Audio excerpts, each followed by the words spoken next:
in the heart of a vast and ancient kingdom, ruled by a wise but aging Tsar, there lay a magnificent orchard. This wasn't just any orchard. It was the Tsar's pride and joy, filled with trees that bore the most incredible golden apples. But one morning, a gardener rushed to the Tsar, his face pale with alarm. An apple was missing.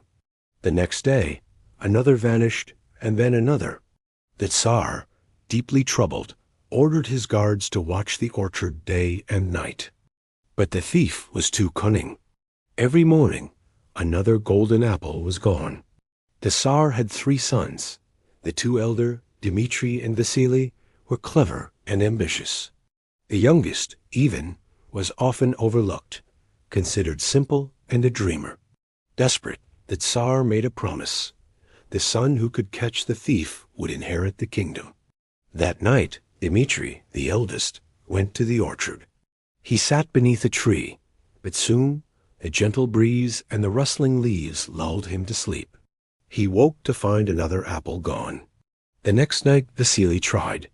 He brought a book and a lantern, determined to stay awake. But he too succumbed to slumber, and the thief struck again. Finally, it was Ivan's turn. His brothers laughed, certain he would fail. But Ivan was determined. He didn't sit down. He walked and walked, slapping his face to stay awake, and splashing cool water from the well on his eyes. As midnight approached, the orchard was suddenly bathed in a brilliant, ethereal light. The light was so bright, it hurt his eyes. And there, perched on the apple tree, was a magnificent bird with plumage of pure fire. It was the Firebird. As it plucked a golden apple, Ivan leaped forward and grabbed its tail. The Firebird squawked, beat its fiery wings, and soared away, leaving a single glowing feather in Ivan's hand. The next morning, Ivan presented the feather to his father. The Tsar was astonished. The feather shone with a light of its own, illuminating the entire throne room. "You have done well, my son," the Tsar said, his voice filled with a mix of wonder and a newfound longing. "But a feather is not the bird. I must have the Firebird itself. Go, and do not return until you have brought it to me." So Ivan set off on his quest. His brothers, consumed by jealousy, went ahead to plot against him. Ivan rode his horse until he came to a crossroads marked by a large gray stone. An inscription on the stone read, "Go straight, and you will face hunger and cold. Go right, and you will be safe, but your horse will perish. Go left, and you will perish, but your horse will be safe." Ivan pondered for a moment. He loved his horse, but he couldn't abandon his quest. With a heavy heart, he chose the path to the right.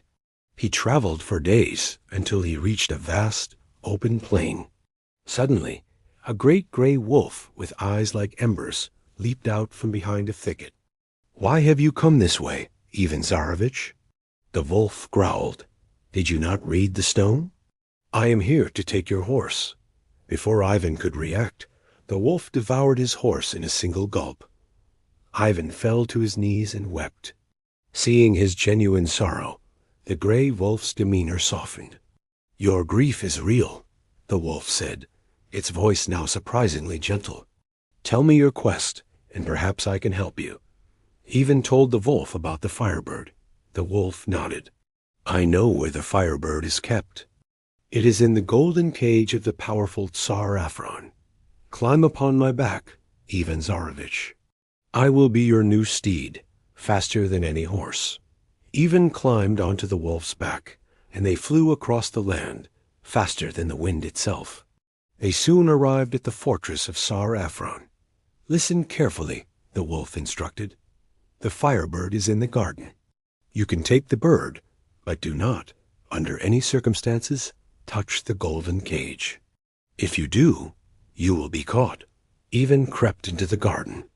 The Firebird sat on a perch, shimmering beautifully, but the cage beside it was a masterpiece of gold and jewels, far more dazzling than the bird. Ivan thought, "How can I bring such a magnificent bird back in a simple cloth bag?" He reached out and touched the cage. Immediately, alarms blared and guards swarmed him. He was brought before Tsar Afron, who was furious. "You tried to steal my Firebird and its cage. For this, you will be my prisoner forever. Unless you can bring me the horse with the golden mane from the kingdom of Tsar Kusman. Do this, and I will forgive you and give you the Firebird and its cage." Ivan returned to the gray wolf, ashamed. The wolf sighed. "I warned you, Ivan, but do not despair. Climb on my back." They sped off to the kingdom of Tsar Kusman. At the stables, the wolf gave another warning. "Take the horse, but do not touch the golden bridle. It will bring you ruin." Ivan found the horse with the golden mane, a creature of breathtaking beauty. But hanging next to it was a bridle studded with diamonds, shining brighter than the stars. Such a horse deserves such a bridle, Ivan reasoned, and he reached for it. Instantly, stable hands seized him and brought him before Tsar Kusman. "A thief!" Tsar Kusman roared. "I will have your head, unless you can journey to the ends of the earth and bring me the fair princess, Elena the Beautiful. If you bring her to me, I will give you the horse and the bridle." Once again, a crestfallen Ivan returned to the gray wolf. The wolf shook its head.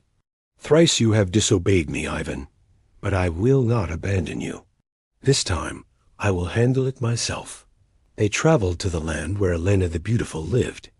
The wolf instructed Ivan to wait in a field. It then leaped over the high walls of the castle garden, gently seized the princess, and brought her back to Ivan. Elena was startled, but not afraid. As they journeyed back, she and Ivan talked and laughed, and before long, they had fallen deeply in love. When they reached Tsar Kusman's kingdom, Ivan was miserable at the thought of giving her up. The gray wolf saw his pain. "I will help you," it said. "I will transform myself into the princess. You take the real Elena and ride away. When you are far enough, I will escape." The plan worked perfectly. Tsar Kusman was overjoyed to receive who he thought was Elena, and he happily gave Ivan the horse with the golden mane and the bridle. Ivan and Elena rode away, and soon after, the wolf, back in its own form, rejoined them.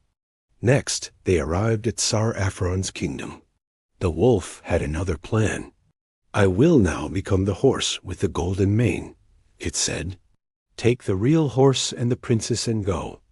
Ivan presented the transformed wolf to Tsar Afron, who was so delighted he gave Ivan the Firebird in its golden cage.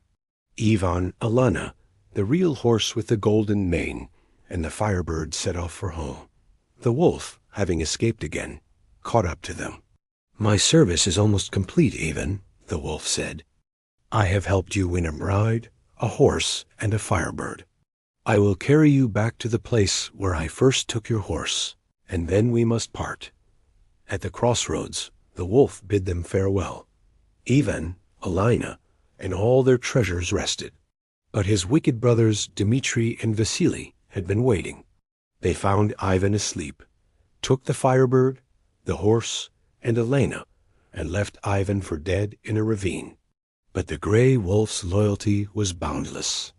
It sensed Ivan's peril and raced back. Licking his wounds, the wolf brought him back to life with the water of life and death. "Hurry, Ivan," the wolf urged. "Your brothers are about to present your prizes to the Tsar." Ivan mounted the wolf, and they raced back to the palace, arriving just as the brothers were boasting of their deeds. Ivan strode into the throne room. Elena cried out his name with joy. The horse with the golden mane neighed, and the Firebird sang. The truth was revealed. The Tsar, enraged by his elder son's treachery, banished them from the kingdom. Ivan married Elena the Beautiful, and together they ruled the kingdom with kindness and wisdom, forever grateful to the loyal gray wolf who had made it all possible.